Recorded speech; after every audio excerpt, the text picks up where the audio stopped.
right, y'all.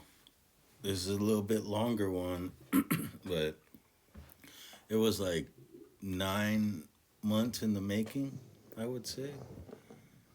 So, as you can see, I did see an elk. This is in Rock Springs, Texas. The property is like 40, 45 acres or something. The property itself is low fence, but obviously there's a we're not sure how much low fence there is. We'd have to look at certain surveys or whatever and maybe figure it out. But it's kind of hard to figure it out. So my dad and his buddy, they had put up the game cameras.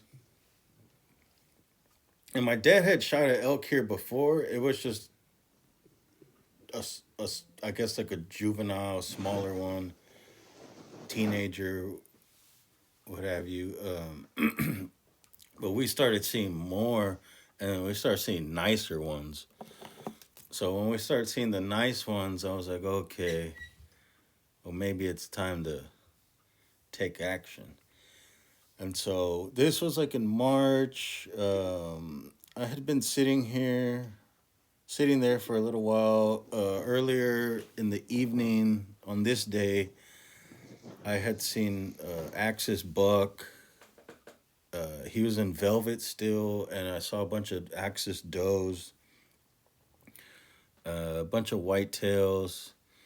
I think the pigs had come out before this. You're gonna see they come out here in a little bit, and they hang out with this elk.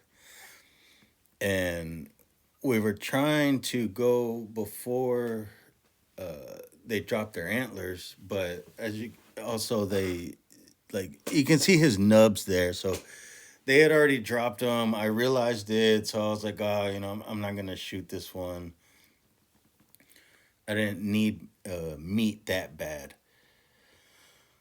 So I just watched it for a while, and I was hoping that one would come out that maybe still had its antlers. But I'm pretty sure they all dropped basically the same time. And we'll see. I'm not sure at what point the pigs come out. I had a lot of video of the pigs with the elk, so I had to kind of chop it down a little bit because they hung out all night, and you'll see a little later on the elk comes out and decides he's gonna take a nap and just lay down.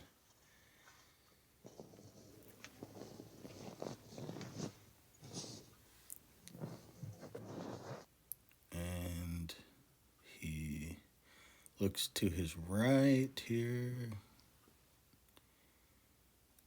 What is that? Oh, those are those annoying pigs. Here they come.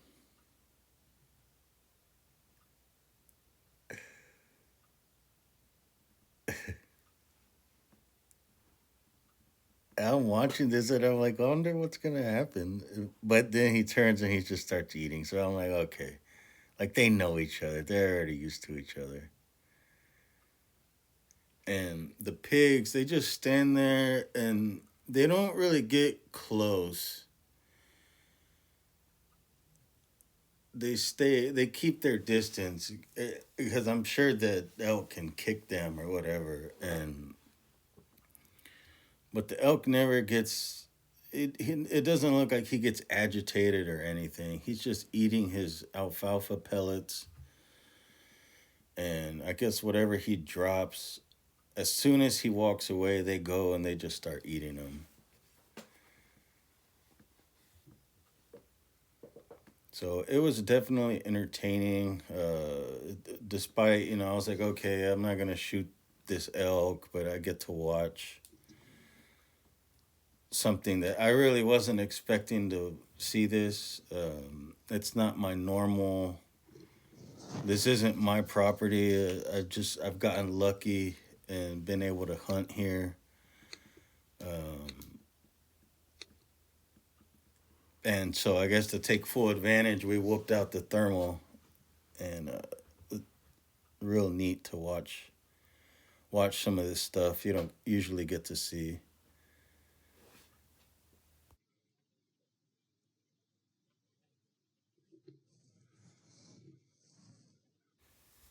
So coming up is the clip that's about to come up actually was before what happened right before the elk came out, I believe. Um,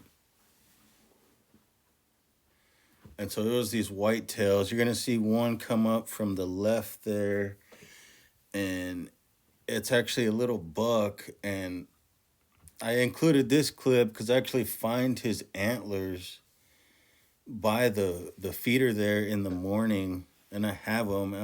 They're gonna I have them here in this next clip coming up. Here's some of what I found. Here's those sheds. First off, that they weren't there in the evening, but by morning time, that little buck had dropped his sheds under that protein feeder. So I thought that was pretty neat. I mean, they're just a little five. Well, I guess it should be a 6 point rack. But and then here's this to me is probably the best piece I found. Pretty decent size. I mean, it's basically the size of my hand, and it's from I call it a conch or whatever. It's from a fossilized shell, and it has this part right here, or is it that part? No, not that part. Uh, let's see, get in. Yeah, or no, this part right here. So it can hold this, and it. I mean, it's uh seems like it'd break a bone or whatever. It seems it worked on this edge, so that was real nice. I'm gonna get maybe some sort of shadow box table to put it in, and here's a few of these pieces. There, nothing's really complete. Most things are broken. There's that piece of petrified wood. I think the you'll see it again here in a little bit. This was pretty nice, and this is a. You can see like that. I don't know what you want to call it, a mollusk or whatever. I don't know what you call that little piece right there. But this is basically like a scraper made from one of the fossils. And there's a bunch of fossils and stuff around there. This is real nice. It's just broken piece, but some of these, that's like perfectly flat, and just to probably scrape. And that's broken piece. I mean, these are nice, but they're just tips are broken and stuff. And so those are the nicer pieces. There's I have a bunch of pieces in there, and a few pieces here, and a bunch of I had other stuff from other places, flakes and stuff. And I probably won't do much arrowhead videos. Yeah, so that was stuff I found there. That's why I included it. It was I would go out for a little bit, and before I wouldn't stay out there too long. Grab a few pieces and then get back in the blind because I really wanted to shoot the elk. And here's a little bit more of the elk with the pigs.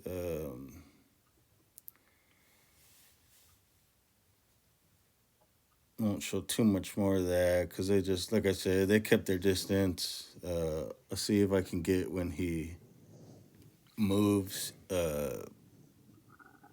here in a second, and then they feel a little more comfortable once he moved to a different little opening, mouth opening there. They kind of move in and they eat what's on the ground.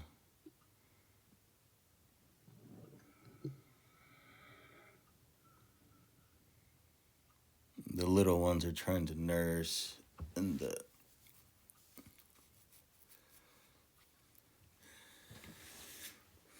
the bigger ones are seem a little more scared.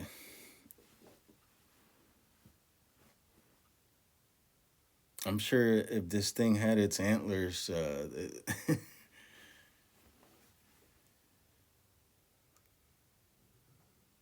he'd have little pig kebabs on there. Yeah, if there was an elk, I would have already maybe shot some of these pigs. There's quite a bit of them. One thing that did happen after this, because this was in March, so I think by like August, the one of the neighbors had high fenced their section, which was a pretty big section. So we weren't sure if there was still going to be elk after that, because it was a substantial section that got high fenced, and but luckily we still had some after that. So we looked out there, and then it seems like once like October came, I wanted to go in September. Of course, it stays hot over here, and once October came, the human activity started picking up more. We started noticing more trail cams and um, alfalfa bales and stuff. But most guys are going out there wanting to shoot an axis. They're not going to expect really to shoot one of these elk. And there has been some supposed low fence populations there in Edwards County, but it's like in this situation, technically the property's low fence, but overall, like these elk were basically high fenced. For this particular spot, though, they were only kind of coming in at night, mainly coming in at night. So that's another reason for the whole thermal setup. And what else? There was something else that happened. I'm trying to remember.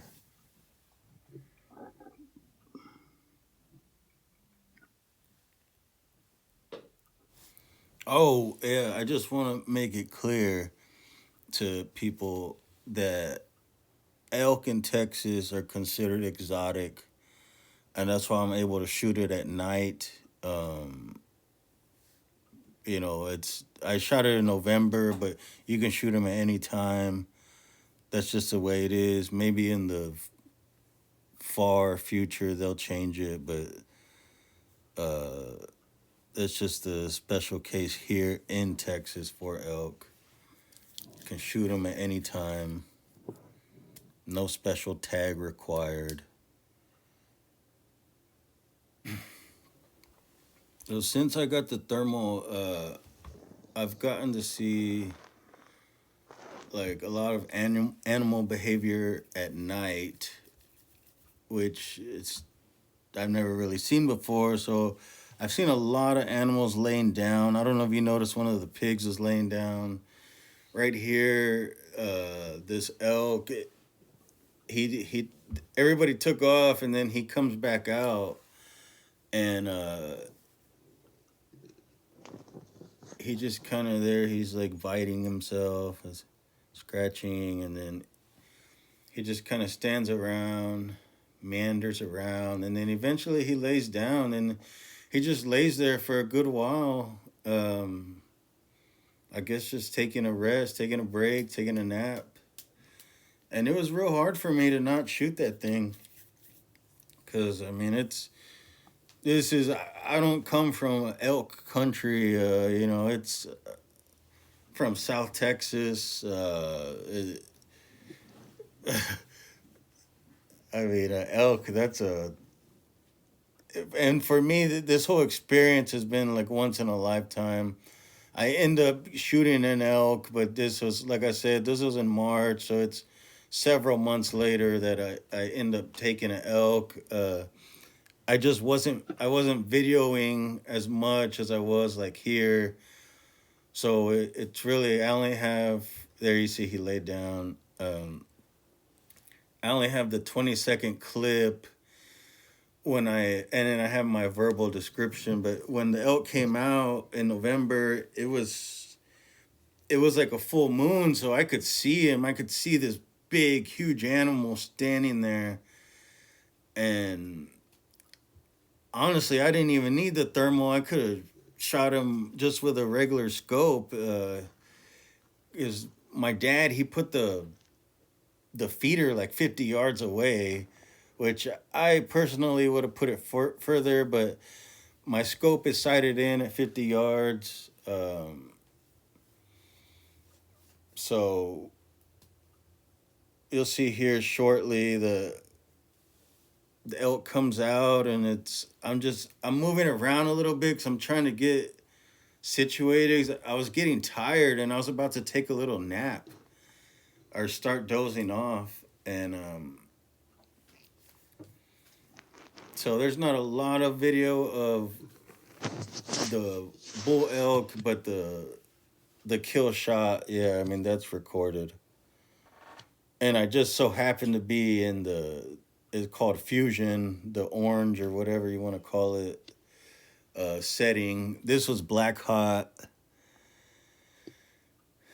I don't. It just whatever I shoot something with, that's just the setting that it happens to be on. I don't really intentionally pick one, but I've noticed that I like to use the black hot a little bit more.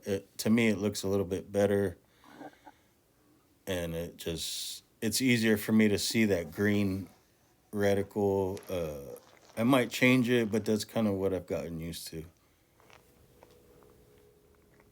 Okay, so after I sat there for a while, I watched the elk takes off, and then that axis from earlier, the axis in velvet, comes back out, and the way his horns are like, I guess since he's still in velvet, the blood is still flowing through his antlers, so they really like light up um, with the scope more so than like you'll see with the elk. His antlers are all the velvet's rubbed off, so his don't give as good of a heat signature as this axis coming up. And so I'm like, man, I didn't shoot this elk. I'm gonna shoot this axis. Like I didn't just sit here this whole time. Uh, so you'll see, I ended up taking this axis, and I put a few pics of his. I got a Euro mount with the velvet on. It cost a little bit more, but it was way better. And so there's the axis right there.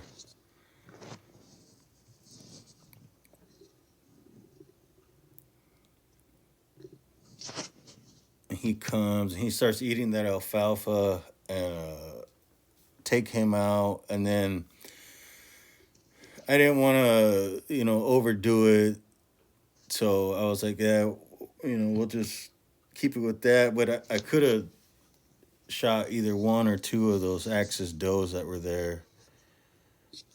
So they just at nighttime senses are suppressed a little bit on all the animals, and they don't run off as quick.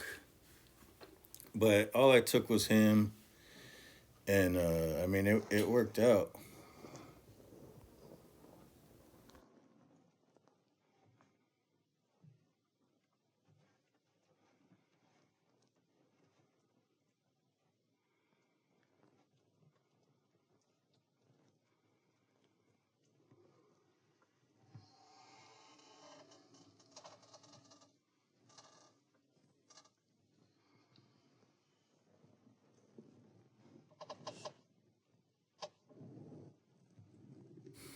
It was real quiet, so I couldn't move much. The blind is a little bit old, and same thing with the elk. You'll see in a while. Didn't want to move too much.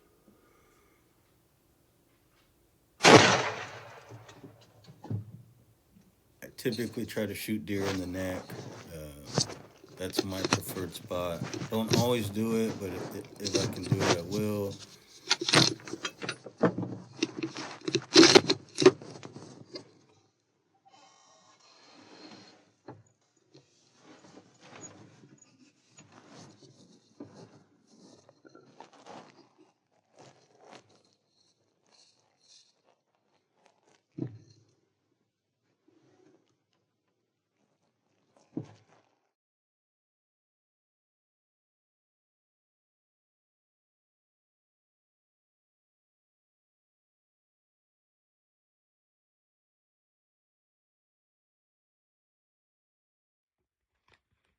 right, y'all. We're out here again. I got the thermal.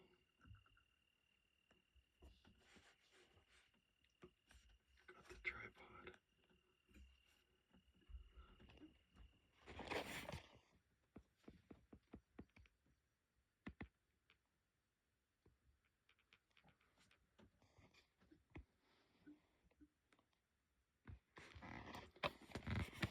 Some of the arrowheads I found earlier. And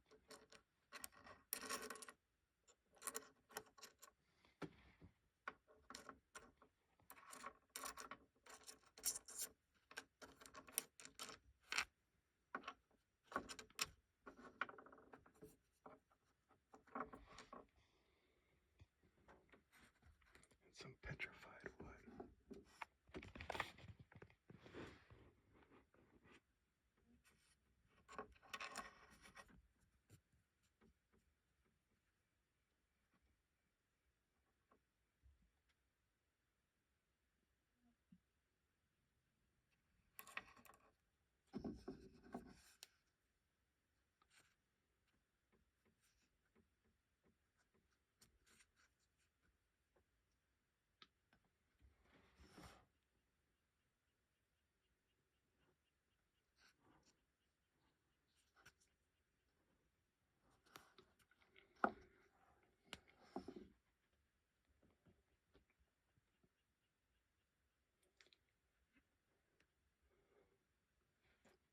Hopefully, I've been seeing, I saw some tracks in the mud.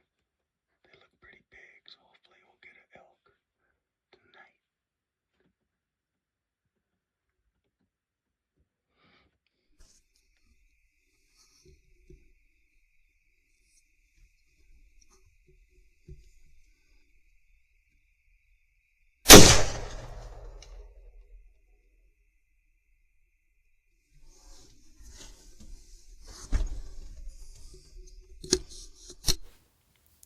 Thanks for watching, y'all.